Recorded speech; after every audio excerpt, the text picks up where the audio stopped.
다니엘 66 예심 찾기 2022년 9월 13일. 오늘 아이들과 함께 게임을 했습니다. 물론 게임이라고 하지만 그건 전적으로 공부를 위한 방법이었습니다.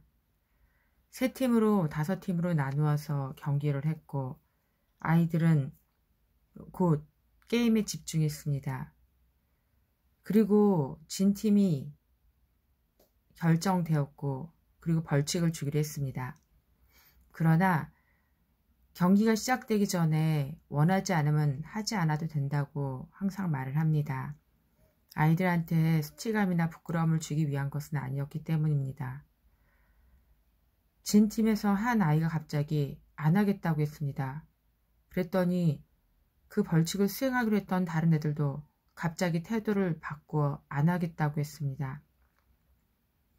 저는 아이들에게 안 해도 된다고는 했지만 하지만 그것에 대한 책임은 너희들이 져야 한다고 말했습니다.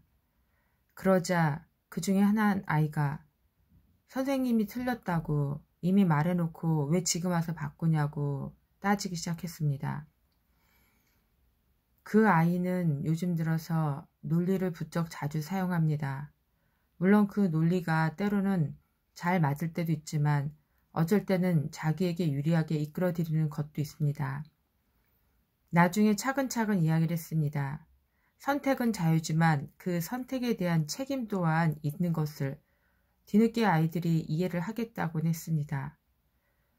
그리고는 수업이 모두 끝나고 한 여자 여학생이 말을 했습니다. 자신은 그 벌칙을 수행하는 것이 사실은 좀 두려웠다고, 이유를 물어보니 자신은 그것을 하기가 어렵다고 너무나 조심스럽게 얘기했습니다.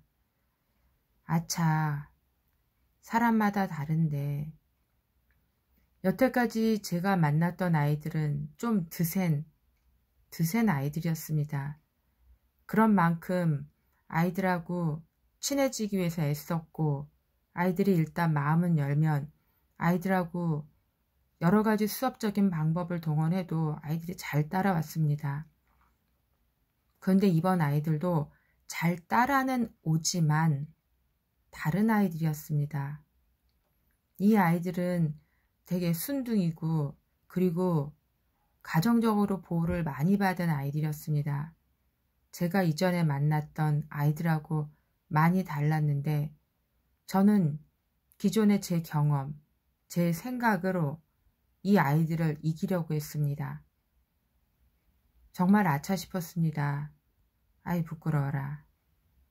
사람마다 다르게 지으셨고 하나님께서는 각 사람에게 하나님께서 장점과 달란트, 은사들을 주셨는데 저는 저의 경험으로 그것들을 마구 휘저어 놓으려고 했습니다. 주님, 이제라도 깨닫게 하셔서 감사합니다. 그 여학생이 다가와 저에게 작은 소리로 이야기해서 제가 아이들한테 미안하다고 했습니다. 다음에는 더 잘 주님이 맡겨준 영혼을 살펴보겠습니다. 그 아이들이 함께 수업하며 건강하게 그리고 행복하게 잘 자랄 수 있도록 돕겠습니다. 주님 오늘도 감사합니다. 이 모든 말씀 예수님 이름으로 기도드렸습니다. 아멘.